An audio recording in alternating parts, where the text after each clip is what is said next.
Hello students, good morning. Welcome to your new lecture of design of steel structures. Okay, तो आज जो है वो हम आपका यूनिट नंबर 3 जो है वो स्टार्ट करने जा रहे हैं, design of industrial building. Okay, तो इंडस्ट्रियल बिल्डिंग में आपने सबसे ज़्यादा स्टूडेंट्स क्या देखा है? इंडस्ट्रियल शेड देखा है, जो कि आप भी ऐसे पिक्चर में देख सकते हो यहाँ पे बैकग्राउंड में. ओके, तो स्टील स्ट्रक्चर में सबसे ज़्यादा आपने इंडस्ट्रियल शेड देखा है, तो वही आपकी इंडस्ट्रियल बिल्डिंग है. तो ये शेड जो है वो कैसे तैयार करते हैं, उसके कंपोनेंट कौन कौन से, उसके ऊपर क्या क्या लोडिंग आता है, कौन कौन से मेंबर्स जो है वो हमें डिज़ाइन करने होते हैं, उसका जो रूफिंग मटेरियल है यानी कि जो ऊपर जो मटेरियल लगेगा शेड के लिए वो कैसा रहेगा, वो कितने वेट का रहेगा, ये सारा कैलकुलेशन जो है वो हम डिज़ाइन ऑफ इंडस्ट्रियल बिल्डिंग में करते हैं. ओके, तो जो इंडस्ट्रियल शेड आता है तो वो एक लोकल नाम है, यानी कि जो मतलब हर कोई मतलब बोलता रहता है कि इंडस्ट्रियल शेड, बट हमारे सिविल इंजीनियर्स के लिए वो स्टील रूफ ट्रस है. ओके, तो आज से जो है वो इंडस्ट्रियल शेड जो है वो हमारे लिए स्टील रूफ ट्रस होगा. ओके, तो आइए आज हम स्टार्ट करते हैं स्टील रूफ ट्रस के बारे में, या तो फिर इंडस्ट्रियल बिल्डिंग के बारे में थोड़ा नॉलेज लेते हैं कि इंडस्ट्रियल बिल्डिंग क्या होती है, इंडस्ट्रियल बिल्डिंग में कौन कौन से कंपोनेंट्स होते हैं, इंडस्ट्रियल बिल्डिंग्स के टाइप क्या होते हैं, और साथ साथ में इंडस्ट्रियल बिल्डिंग जो है वो कैसे डिज़ाइन की जाती है. ओके, तो industrial buildings are low rise steel structures housing workshop और industries and characterized by their low height and absence of interior walls and partitions. देखो इंडस्ट्रियल बिल्डिंग यहाँ पे डिफाइन की है कि इंडस्ट्रियल बिल्डिंग क्या होता है, तो वो लो राइज स्टील स्ट्रक्चर होता है. स्टील स्ट्रक्चर होता है पर उसकी जो हाइट होती है वो कम होती है, यानी कि अगर आप रेसिडेंशियल कॉमर्शियल की बात करें तो वो 3 या 4 या अभी तो 50-50 फ्लोर के वो हो सकते हैं, लेकिन आपकी जो इंडस्ट्रियल बिल्डिंग है वो लो राइज होती है, यानी वो एक ही फ्लोर तक मतलब सीमित रहती है. तो industrial buildings are low rise steel structures housing workshops और industries and characterised by their low height and absence of interior walls and partitions. देखो एक तो वो बिल्डिंग्स जो है वो लो राइज होती है, उनकी हाइट यानी कि कम होती है, और उस बिल्डिंग में इंटीरियर वॉल और पार्टीशन की एब्सेंस होती है, यानी कि इंडस्ट्रियल बिल्डिंग की हाइट कम होती है और इंटीरियर वॉल और पार्टीशंस जो है वो इंडस्ट्रियल बिल्डिंग में होते नहीं हैं. तो ऐसी बिल्डिंग्स को हम इंडस्ट्रियल बिल्डिंग्स में कैरेक्टराइज करते हैं. Okay, usually the roof system of industrial building consist of truss with light weight roof coverings.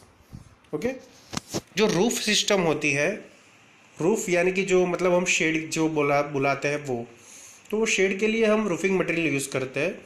तो वो रूफिंग मटेरियल को मतलब कनेक्ट करने के लिए हम ट्रस का यूज़ करते हैं. ओके, तो industrial buildings consist of trusses with light weight roof coverings. Roof covering को बिठाने के लिए हम ट्रस का यूज़ करते हैं जो कि लाइट वेट का होता है. Nowadays a new material for both cladding and roofing are available.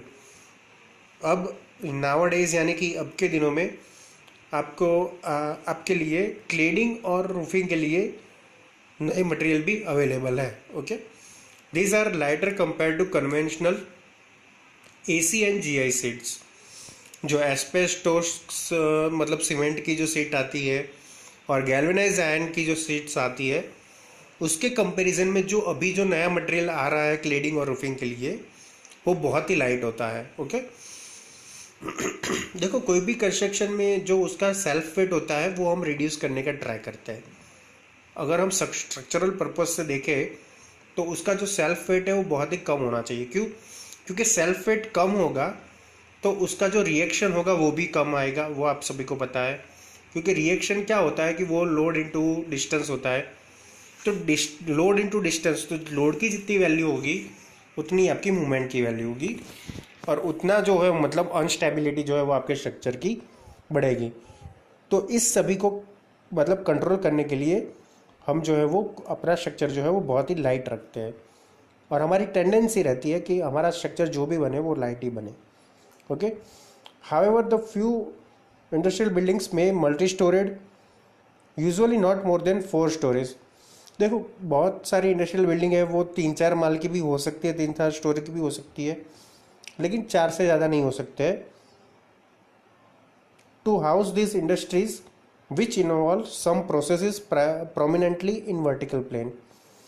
तो ये सारी बिल्डिंग्स बनाने के लिए हमें प्रोमिनेंटली मतलब जो प्रोसेस है वो उसमें से जाना पड़ेगा, और तभी वो 3-4 माल की हम यानी कि 4 स्टोरेज की इंडस्ट्रियल बिल्डिंग बना सकेंगे। More commonly industrial buildings have single storey और single storey with मेज़िनाइन floors.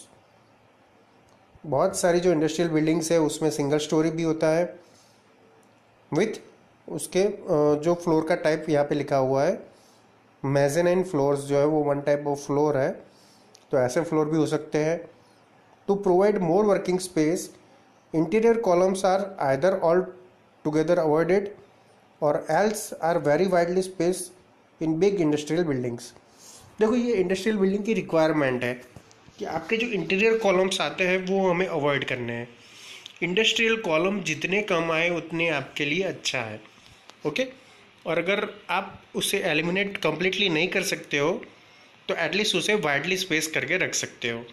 Okay, क्योंकि इंडस्ट्री में काम करने के लिए वर्किंग स्पेस ज़्यादा चाहिए होता है, तो जितना फ्लोर पे मतलब आपको वर्किंग स्पेस मिलेगा उतना आपका बिल्डिंग जो है वो एफिशिएंट रहेगा इंडस्ट्रियल वर्क के लिए। तो इंडस्ट्रियल बिल्डिंग में ये चीज़ों का ध्यान में रखा जाता है कि कैसे इंडस्ट्रियल बिल्डिंग जो है हमें डिज़ाइन करनी है। Okay, the industrial buildings are classified into 2 categories.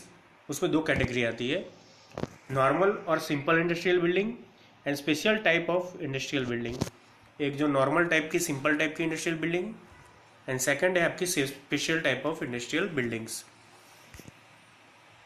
अब जो नॉर्मल और सिंपल इंडस्ट्रियल बिल्डिंग है वो कैसे बनते हैं, वो क्या होता है, वो हम देखते हैं। These are common for short span layout. Normal building जो है वो शॉर्टर स्पान के लिए मतलब कैरेक्टराइज किया जाता है। This consist of simple single storeyed industrial sheds with और without gantry girders to house workshop, warehouses और factories and do not contain intermediate columns. देखो शॉर्ट स्पान अगर होगा तो हम इजीली मैनेज कर पाएंगे कि जो इंटरमीडिएट कॉलम है वो एलिमिनेट हो जाए। ओके, तो ये जो नॉर्मल और सिंपल बिल्डिंग इंडस्ट्रियल बिल्डिंग होती है वो शॉर्टर स्पान की होती है, उसमें इंटरमीडिएट स्पान होता नहीं है। Gantry girders, house workshop, warehouse and factories जो है उसे हम नॉर्मल बिल्डिंग बुला सकते हैं। Okay, this structures provide more protected areas. इसमें एरिया आपको ज़्यादा मिलता है वर्क करने का। This buildings required large and clear areas unobstructed by columns. Columns इसमें ना आए ऐसा हमें ध्यान में रखना है।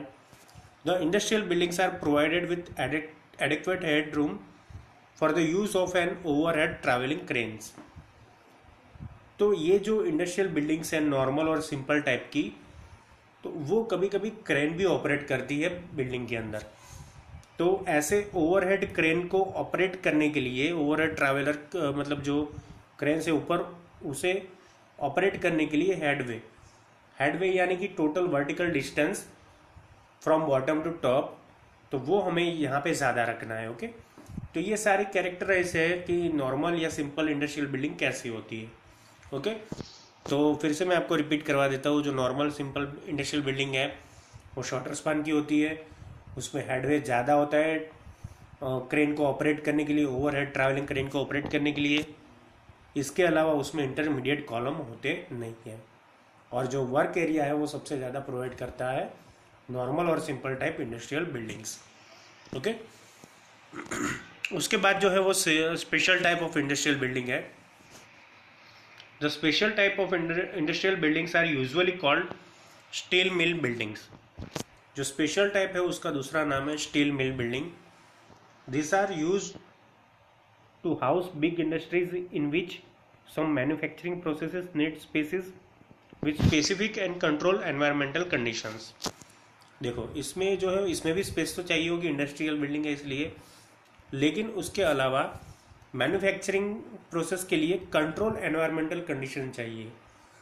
यानी कि अगर आपको कोई मतलब ऐसा मतलब यूनिट पे आप काम कर रहे हो कि जहाँ पे आपको गर्मी की ज़्यादा ज़रूरत है या मतलब कूलिंग की ज़्यादा ज़रूरत है, तो ऐसा एटमोसफेयर मेंटेन करने का काम जो है वो आपकी ये स्पेशल टाइप की बिल्डिंग या स्टील मिल बिल्डिंग्स करती है। ओके, जिसमें contain mezzanine floor and may be multi storeyed also in some portion of the total floor area. देखो कई बार ये मल्टी स्टोरेड भी होती है। देखो पूरी बिल्डिंग मल्टी स्टोरेड नहीं होती है, उसका कुछ पोर्शन जो होता है वो मल्टी स्टोरेड होता है। ओके, तो वो मेज़ेनाइज फ्लोर की बनी हुई होती है और कई बार वो मल्टी फ्लोरेड भी होती है टोटल फ्लोर एरिया के कुछ एरिया में। This type consist of trusses framed in a long dimension of the bay with purlin framing between the trusses in the shorter dimension। तो इसमें जो है वो हम मतलब ट्रस का यूज़ करते हैं, पर्लिन्स का यूज़ करते हैं। ओके, और जो शॉर्ट डायमेंशंस है उसके बीच में हम ट्रस और जो पर्लिन्स है वो डालते हैं। देखो इसमें इंटरमीडिएट कॉलम जो है वो आ सकते हैं स्पेशल टाइप ऑफ बिल्डिंग में, जो नॉर्मल टाइप है उसमें नहीं आ सकते हैं। एक ये मेन बेसिक डिफरेंस है। This system is use where long span required in one direction is more than 20 meter, while much shorter span is acceptable in the other direction। एक ही डायरेक्शन में अगर आपको 21 मीटर तक कंटिन्यूस स्पान चाहिए, दूसरे side में कितना भी वो चलता है, लेकिन एक साइड अगर आपको 21 मीटर लॉन्ग चाहिए तो आप special type industrial building choose कर सकते हो। Okay, trusses are not likely to be economical for span less than about 21 metre.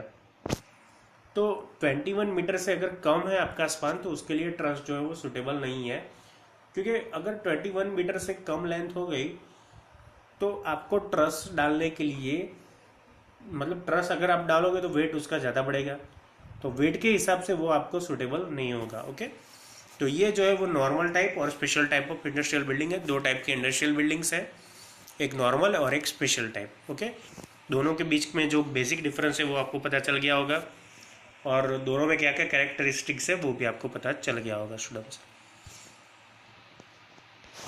उसके बाद जो टॉपिक है वो है factors considered while selecting site for industrial building. Industrial building के लिए अगर हम साइट चूज़ कर रहे हैं तो उसमें कौन कौन से फैक्टर्स जो है वो हमें मतलब माइंड में लेने हैं, वो यहाँ पे लिखे हुए हैं। सबसे फर्स्ट है the site should be located on an arterial road. Arterial road यानी कि ऐसा रोड के जो मतलब इजीली एक्सेसिबल हो, तो इजीली एक्सेसिबल हो वैसे रोड पे आपकी साइट होनी चाहिए। देखो आप इंडस्ट्रियल शेड कोई भी देखो तो वो मतलब रोड नेटवर्क से जुड़ी हुई होती है। ओके, ऐसी जगह आप इंडस्ट्री नहीं बना सकते जहाँ रोड नेटवर्क नहीं है, तो सबसे फर्स्ट है कि वहाँ रोड नेटवर्क होना चाहिए। Local availability of raw materials, मतलब आपकी जो इंडस्ट्रियल बिल्डिंग है उसे बनाने के लिए जो रॉ मटेरियल है वो नज़दीक से मिले, वो बहुत ही ज़रूरी है। तो local availability of raw materials. उसके बाद जो थर्ड है वो है facilities like water supply and electricity. देखो कंस्ट्रक्शन के लिए ये दोनों चीज़ें मस्ट है, वाटर सप्लाई एंड इलेक्ट्रिसिटी। तो ये दोनों तो कोई भी कंस्ट्रक्शन प्रोजेक्ट हो उस पर चाहिए ही। टोपोग्राफी ओपन एरिया, देखो इंडस्ट्रियल एरिया बना, इंडस्ट्रियल मतलब जोन बनाने के लिए उसकी जो टोपोग्राफी होती है सॉइल की वो भी मतलब हमें ध्यान में लेनी है कि कैसे मतलब वहाँ पे उबड़ खाबड़ मतलब ज़मीन है या तो फिर फ्लैट सरफेस है। तो ये सारी चीज़ें जो है वो हमें टोपोग्राफी में ध्यान में रखनी है, टोपोग्राफी ओपन एरिया। उसके बाद है soil conditions with respect to foundation design. अब देखो ये सारी बिल्डिंग्स जो है इंडस्ट्रियल वो हैवी ड्यूटी वाली होती है। ओके, यानी उसमें मतलब हमें बहुत मतलब ध्यान से उसका जो फाउंडेशन है वो मतलब ले डाउन कराना पड़ता है। तो ऐसी साइट्स के लिए अगर देखो अगर सिंपल नॉर्मल से रेजिडेंशियल या कमर्शियल बिल्डिंग होती है तो उसका फाउंडेशन जो है वो बहुत ही कम डेप्थ में आपको मिल जाता है और उसमें मतलब आप प्लस माइनस भी कर सकते हो। लेकिन ये इंडस्ट्रियल बिल्डिंग है वो एक बार बनती है और बहुत सालों तक टिकती है। ऐसा नहीं है कि उसे मतलब बारी बारी कंस्ट्रक्शन करना पड़ता है या मेंटेनेंस देना पड़ता है। तो इसी के लिए उसका फाउंडेशन जो है वो मतलब फर्म सॉइल में यानी कि फर्म फाउंडेशन बनना ज़रूरी होता है। तो इसीलिए जो सॉइल कंडीशंस है वो हमें फाउंडेशन के लिए बहुत ही अच्छे से चेक करनी है। सॉइल के जो टेस्ट आते हैं फाउंडेशन ले डाउन करने के, तो वो सारे टेस्ट जो है वो पर्टिकुलरली कैरिड आउट करवाने हैं हमें, और उसके बाद में इंडस्ट्रियल बिल्डिंग का जो फाउंडेशन है वो हमें डिज़ाइन करना रहता है। ओके, उसके बाद है वेस्ट डिस्पोजल फैसिलिटीज़। अब देखो, कोई भी इंडस्ट्री होगी तो वहाँ पे वेस्ट जनरेट होगा, तो ऐसा नहीं है कि इंडस्ट्री बना ली यानी बात खत्म हो गई। इंडस्ट्री में जो वेस्ट क्रिएट होगा उसे भी कहीं मतलब डिस्पोजल के लिए ले जाना पड़ेगा।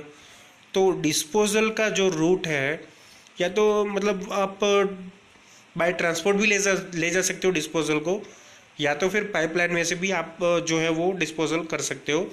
लेकिन उसमें हमें ध्यान में रखना है कि जो डिस्पोजल हो वो प्रॉपर तरीके से हो, ताकि हमारी इंडस्ट्री पे इन फ्यूचर कोई मतलब पॉल्यूशन कंट्रोल बोर्ड या तो दूसरे कोई बोर्ड्स जो है उसकी मतलब नोटिस ना आ जाए।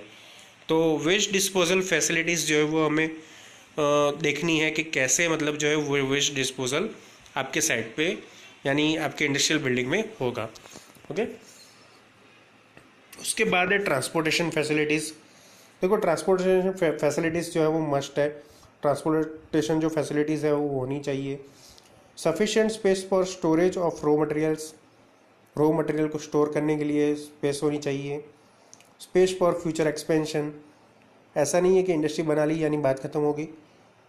फ्यूचर में अगर आपको एक्सपेंशन करना है तो उसके लिए आपको स्पेस चाहिए होगी। तो ये सारे फैक्टर्स है कि इंडस्ट्रियल बिल्डिंग आप चूज़ करते हो इंडस्ट्रियल बिल्डिंग की साइट, तब आपको ये फैक्टर्स ध्यान में रखने हैं। Okay, An industrial building consists of a series of transverse bands supporting the roof. Okay, industrial buildings में क्या होता है कि उसमें ट्रांसवर्स बैंड्स होते हैं, बैंड्स। ओके, तो वो सीरीज ऑफ ट्रांसवर्स बैंड होते हैं जो रूफ को सपोर्ट करते हैं। जो distance between two adjacent transverse beams bands is known as bay, यानी दो जो आसपास के जो ट्रांसवर्स बैंड्स होते हैं उसके बीच का जो मतलब डिस्टेंस होता है उसे हम बे बुलाते हैं। Okay, BAY, bay. In planning the layout the engineer must consider the structural framing. Planning और लेआउट में जो है वो हमें स्ट्रक्चरल फ्रेमिंग जो है वो कंसिडर करनी चाहिए। Figure 3.1 shows the structural framing of an industrial building with some important structural component. अब देखो, आपको फिगर नंबर 3.1 जो है उसमें आपको स्ट्रक्चरल कंपोनेंट दिखाया है, structural framing for an industrial building दिखाया है आपको।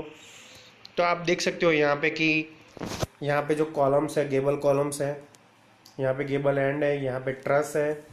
ये जो आपकी जो मेन लाइन है, ऊपर की जो टॉप लाइन, उसे रिज लाइन बुलाते हैं। बीच के जो मेंबर्स है उसे हम परलिन्स बुलाते हैं। ये जो इंक्लाइंड है उसे हम सेग रोड्स बुलाते हैं। और लास्ट का जो मतलब पोर्शन है उसे हम एंड ट्रस्ट बुलाते हैं। ये स्टार्टिंग ट्रस्ट है, ये एंड ट्रस्ट है।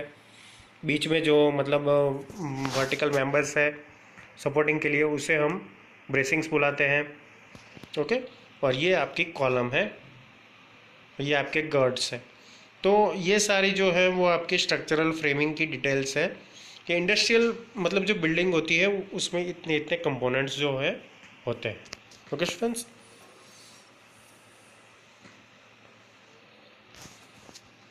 after making the schematic layout of an industrial building, the structural framing schematic is developed. schematic layout अगर आपने बना दिया है approximately, फिर उसके बाद जो है स्ट्रक्चरल फ्रेमिंग जो है वो की जाती है। Structural framework consist of a steel trusses supported over columns making a transverse band whereas a longitudinal band is form by joining traverse bands. Okay, तो स्ट्रक्चरल फ्रेम कैसे बनती है? तो जो ट्रांसवर्स जो बैंड्स होते हैं उन्हें मतलब ट्रस से कनेक्ट किया जाता है, और जो लॉन्गिट्यूडिनल बार्स है वो ट्रावर्स जो बैंड्स है उसको ज्वाइन करके एक क्रॉस पूरा बनता है। तो वो पूरे क्रॉस को हम जो है वो स्ट्रक्चरल फ्रेमवर्क बुलाते हैं इंडस्ट्रियल फ्रेमिंग के किस्से में। Figure 3.1 structural framing consist of the following steps. तो फिगर 3.1 कैसे बनाया है वो हमने वो स्टेप बाय स्टेप यहाँ पे लिखा हुआ है, तो वो हम स्टेप एक बार खाली थ्रू आउट कर जाएंगे। ये इतना इम्पोर्टेंट तो नहीं है, लेकिन हमें स्टेप्स खाली याद रखने कि कैसे बनता है। Once the production layout is decided, the column free area is known. Okay, तो एक बार अगर प्रोडक्शन लेआउट मतलब बन चुका है, उसके बाद जो कॉलम फ्री एरिया है उसे हमें जानना है। तो column rows can be located according to clearance requirement.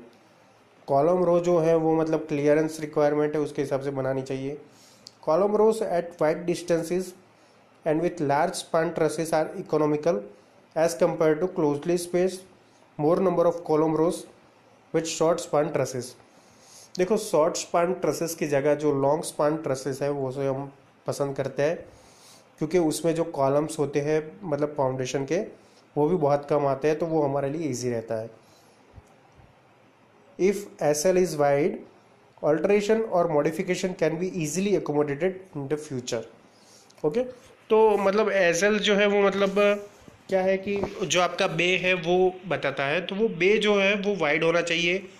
Alteration और मॉडिफिकेशन, तो क्या अगर जो आपका जो बे है वो वाइड होगा तो ऑल्ट्रेशन और मॉडिफिकेशन आप इन फ्यूचर कर सकते हैं इजीली।